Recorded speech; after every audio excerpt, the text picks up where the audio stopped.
আগের মিনি ব্লগে তোমরা দেখেছো যে সকাল দিকে আমরা বেনারসের সারনাথে ঘুরে তারপর তোমাদের বললাম যে আমরা অযোধ্যার দিকে রওনা দেবো। তো এখন আমরা অযোধ্যায় পৌঁছে গেছি।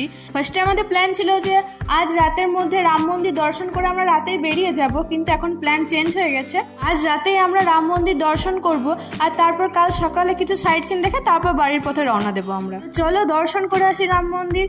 এখন ওই রাত 9:30 মতো বাজে। খুব ভালো দর্শন করেছি আর খুবই ভালো লাগছে। আজ আমাদের অযোধ্যায় সেকেন্ড দিন। আমরা সকাল থেকে বেরিয়ে বেশ কিছু মন্দির দর্শন করলাম, তবে শরীরটা ভালো না থাকায় আমি ভালোভাবে ভিডিও করতে পারিনি। আমরা এই কয়েকদিনে বেনারসে কোথায় কোথায় ঘুরেছি সব ব্লগ চ্যানেলে আপলোড করা আছে, তোমরা চাইলে দেখে নিতে পারো। আর এখানেই আমাদের অযোধ্যা বেনারসের যাত্রা শেষ হচ্ছে। তো ভিডিওটি কেমন লাগলো অবশ্যই কমেন্ট করে জানিও, ভালো লাগলে একটু লাইক করে দিও। টাটা।